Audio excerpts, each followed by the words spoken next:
Hey guys, today we'll be talking about sphere decoding technique in communications. In this video, you'll get a basic overview of complexity of this algorithm and why it is favorable over other techniques. So why sphere decoding? Sphere decoding has much less computational complexity than other algorithms like maximum likelihood. The maximum likelihood scans all the lattice points in each dimension, causing very high computational complexity. Sphere decoding solves this problem by separating out a set of point closest to received vector and then calculates the point with minimum distance. For understanding the algorithm, a basic knowledge of lattices is required. Here are some terminologies.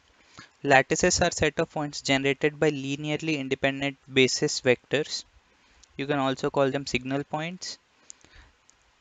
And the generator matrix is represented as on screen using the basis vectors. Covering radius is the largest distance a point can have to its closest lattice point in the vector span.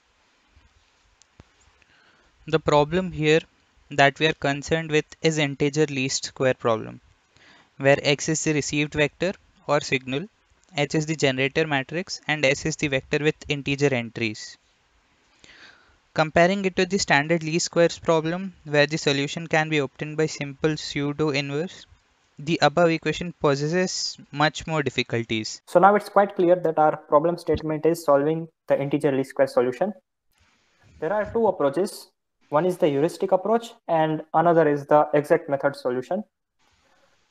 So in a heuristic approach, the first one is solving the unconstrained least square problem, right? And the solution will be called the Babai estimate. Okay. And after solving the unconstrained least square solution, we will round it off to the nearest lattice point, and that will be known as the Babai estimate. And this procedure is also known as zero forcing equalization. Another method is nulling and cancelling. So in this method, the Babai estimate is only used for say arbitrary choice of the entries of S, say S1. Okay, and then its effect can be cancelled out to obtain a reduced order integer least squares problem with lesser unknowns. So if we keep on going on like that, we will get our full signal vector. And this method is also known as decision feedback equalization. And so it is a slightly modified way. It's a modification of the previous method. And the third method is nulling and cancelling with optimal ordering. So we, instead of choosing S1 arbitrarily, what we do is we find the strongest component of a signal, and first we perform nulling and cancelling using that component, and after that we will choose the second strongest component and we'll proceed that way. So the advantages of the heuristic approach is that the computation is cubic, big O cubic, and the drawbacks are that we will see that how there can be considerable amount of error. Okay, so now moving on to exact methods. One of the common methods employed is lattice reduction, but it has one major drawback that we can't use it for a finite search space, and it computes the algorithm computes the solution over all set of lattice points. So we can't exploit the properties of a subset of a lattice space. And another exact methods, as we can see, other exact methods include the ML detection. So as we can see from the graph that the methods are considerably low in terms of error as compared to heuristic approach. But the issue is that these the solving exact methods is again NP hard.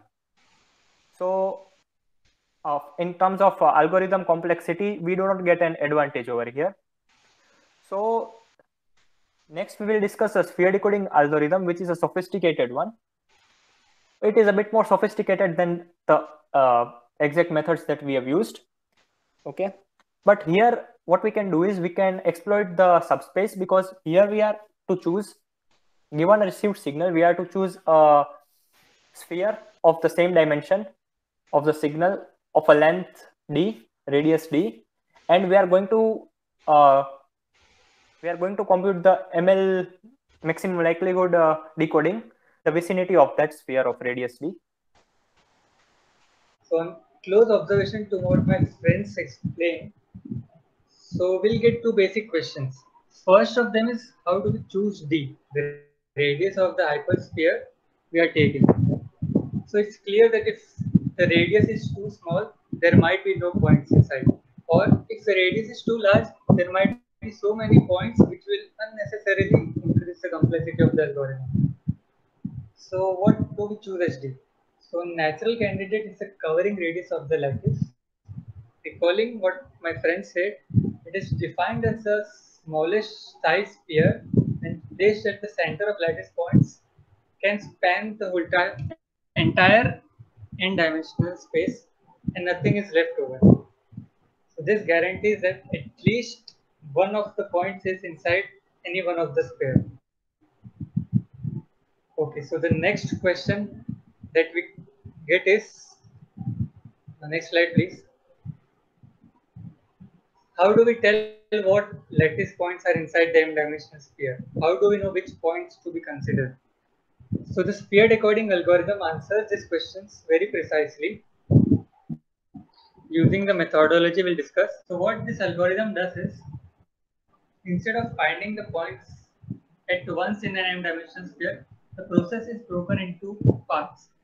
So we'll start by the first dimension. We'll take a one-dimensional sphere. In this case, it's an interval of radius d. Let's say in that interval we find a point x0. We'll save it. We'll move to the next dimension. We'll get a 2D circle. We'll find the points inside that circle. And recalling that we know x0, the point we are considered is x1. If since after getting x0 and x1, we'll again move to the next dimension, which will get as a 3D sphere. Again, we'll find all the points inside the 3D sphere. Recalling that we know two of the dimensions, we'll find the third one. So what the sphere decoding algorithm does is, given all the previous coordinates, the next coordinate is given by an inequality, which in some sense is an interval in which that coordinate lies. Successively performing the steps, we'll keep it doing until we reach the m dimension and we find all the points inside it. So the question now is, what we had earlier was an entire lattice, but now we have just a subspace of that and a few points inside the sphere. Now we'll find the point which is the minimum distance out of that set. That is the optimal answer, the nearest point of the received vector. What we are seeing now is what we just discussed, the sample tree. Let's say we find a single point in the first dimension. Going to the next dimension, we find 3 points.